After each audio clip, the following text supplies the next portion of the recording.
Hey people, today we're going through a 2007 horror comedy called The Diary of the Dead.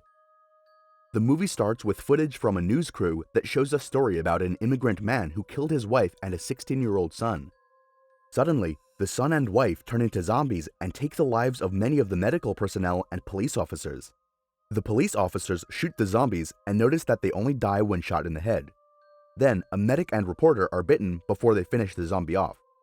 The narrator, Deborah, explains that most of the footage was recorded by the cameraman and was never broadcast. Deborah narrates that the footage was downloaded from the internet to show people the truth of what actually happened, but none of the footage clearly depicted the real incident. She further tells that her friend, Jason, made a horror film, The Death of Death, which shows the reality of that incident. Before showing that movie, Deborah warns the viewers not to make the same mistake that she and Jason made. A group of young students from the University of Pittsburgh is making a film in the woods with their professor, Andrew Maxwell.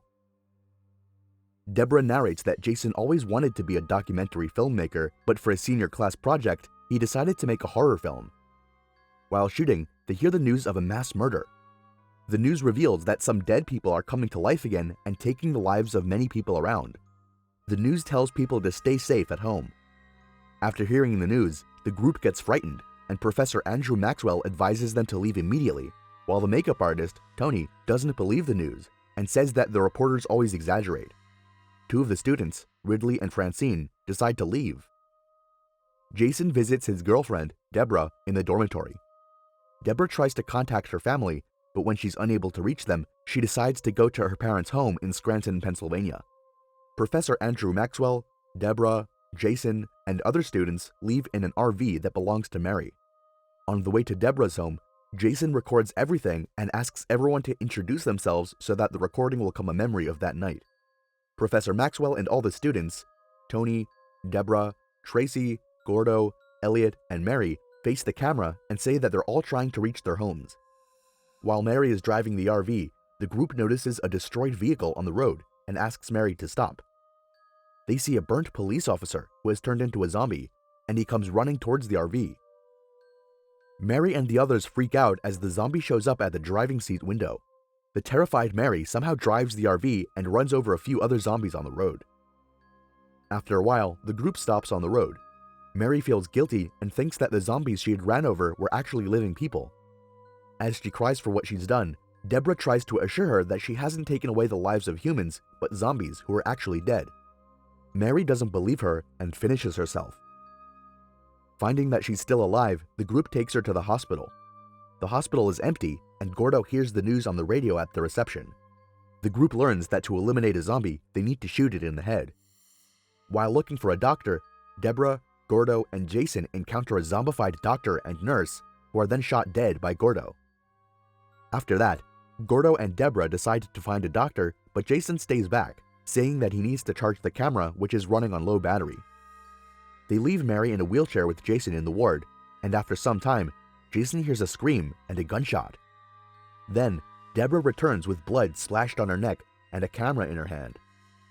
She tells Jason that she'd found it in one of the hospital rooms and starts recording him. She tries to make him realize how it feels to be interviewed in a traumatizing situation. Jason asks what had happened out there when he had heard the scream and a gunshot. To this, Deborah tells him that she was about to be attacked by a zombified patient, but Gordo finished him off. Right after that, another zombified patient wakes up, and Gordo comes out and shoots him in the head. Professor Maxwell, Tony, and Tracy also show up in the ward, where Professor Andrew Maxwell rebukes Jason for recording them in that dangerous situation. Just then, Mary wakes up, and the group notices that she's become a zombie. As Gordo tries to aim at her, Professor Maxwell takes the gun and shoots her. After that, Professor Maxwell gives the tone to Tony and says that it's easy to shoot.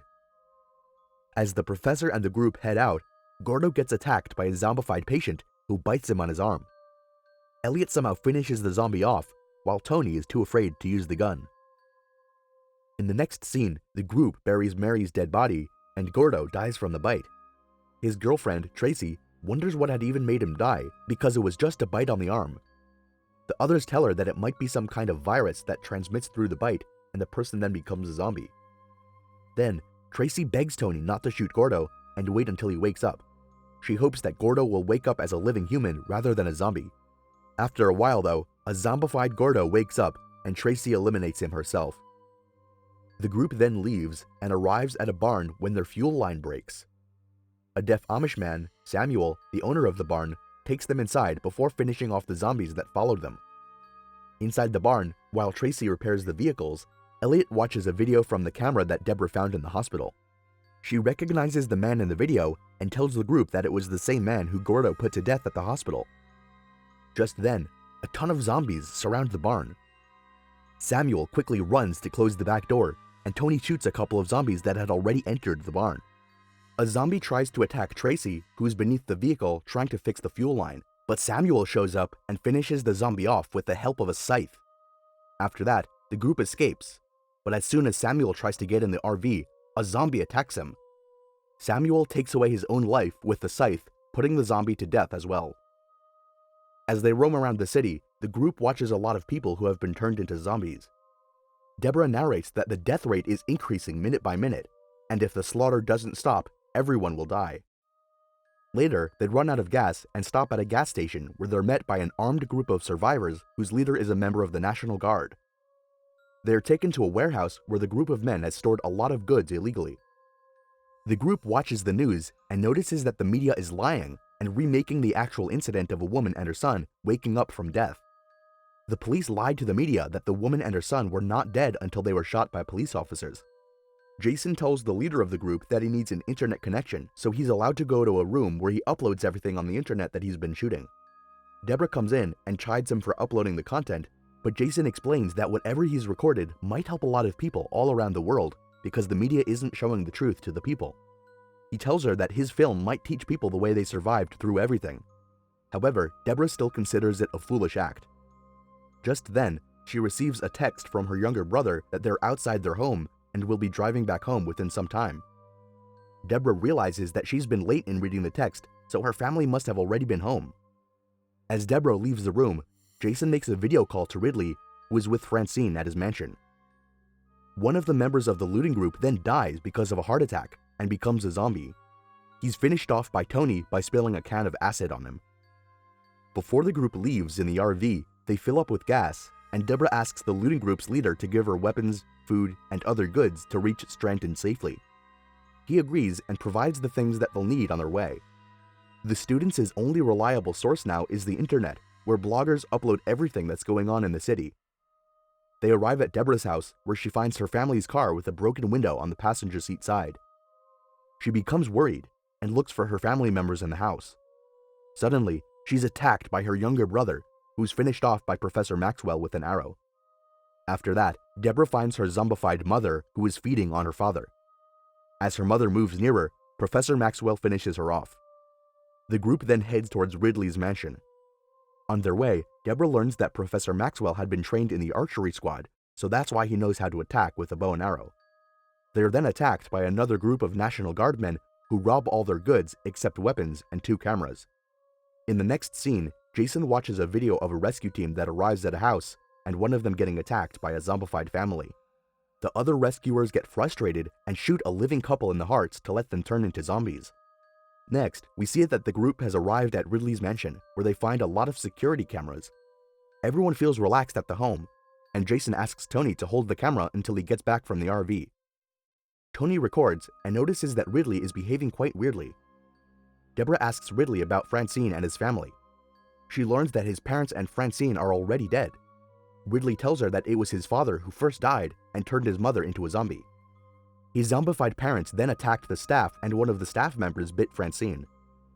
He tells her that he's buried his parents, Francine, and the staff at the back of the mansion. After that, he takes Deborah and Tony to his family's swimming pool, where he's buried the zombified Francine, his family, and the staff by dumping all of them in the swimming pool. Suddenly, Ridley disappears, and it's revealed that he's bitten by a zombie. Later, zombified Ridley shows up outside the mansion where Tracy is taking out the luggage from the RV, with Jason recording her. Zombified Ridley then tries to attack Tracy, but she somehow runs away and knocks him out when Jason distracts him. She then gets angry at Jason for not helping her while she was being chased by the zombified Ridley, so she leaves in the RV alone. In the next scene, zombified Ridley then attacks Elliot in the bathroom, and Professor Maxwell hears his screams. He watches him on the monitor in the panic room. Later, when Deborah, Tony, and Jason learn about Elliot's death, Professor Maxwell advises them to take shelter in the panic room to remain safe from zombie attacks.